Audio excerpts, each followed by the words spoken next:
on prend les RH à rebrousse-poil, on parle de ralentir dans un mode qui, au contraire, va plus vite, de focus, de profondeur, de responsabilité partagée et également de transparence. Je sors de l'école polytechnique, je rentre dans ce qu'on appelait à l'époque les grands corps de l'État, c'est-à-dire la haute fonction publique, avec comme, je pense, envie, en tout cas driver personnel le plus fort, qui était combien de personnes est-ce que je vais toucher par mes actions. Et sur non pas particulièrement dans un domaine, mais sur vraiment le fait de me dire, ok, les décisions qu'on va prendre, elles vont affecter 60 millions de personnes. C'est-à-dire que en général, sur des sujets qui sont soit politiquement sensibles, soit techniquement pas évidents, on vient de chercher en disant, vous avez 2 mois, 3 mois pour rencontrer un maximum d'acteurs, aller comprendre ce qui se passe à l'étranger, aller essayer de créer du consensus et à nous apporter les bonnes idées, soit pour avoir une meilleure dépense publique dans un secteur.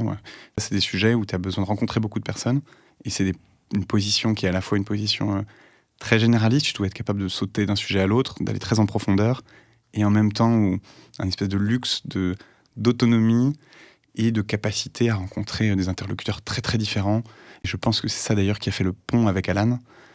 puisque je me retrouve à l'inspection des finances avec très satisfait sur la qualité de mes interlocuteurs, sur ce que je fais, la chance d'avoir des collègues qui sont brillants, qui me tirent vers le haut. On est en 2016, on est en fin de mandat électoral en plus, de se dire, en termes de rythme, de ce que je cherchais comme impact, je ne le vois pas en fait. Avec cet objectif de se dire comment est-ce qu'on apporte notre savoir-faire technologique produit au service d'une santé qui soit davantage individualisée, avec davantage de prévention. C'est de se dire, tout le monde a besoin d'une mutuelle, et c'est l'acteur qu'on va utiliser pour pouvoir créer le lien au quotidien avec les assurés, avec les professionnels de santé, et accompagner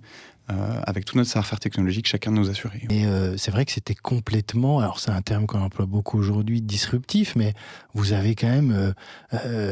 changé un peu le modèle ou tout ce qui se passait dans cette activité-là qui est la mutuelle et qui est très réglementée. Et c'est vrai que l'historique d'Alan a beaucoup influencé comment on s'est construit en tant qu'entreprise et quelle boussole on donne à tous nos salariés aujourd'hui. Et donc, on part avec quelque chose qui, je pense, nous a beaucoup vaccinés, qui est ce mélange d'ambition où, face à tout le monde qui te dit c'est pas possible, vous n'allez pas y arriver, de dire mais en fait, si on met autour de la table une somme de personnes qui travaillent dans le même sens, intelligemment, découpent les problèmes, on va y arriver.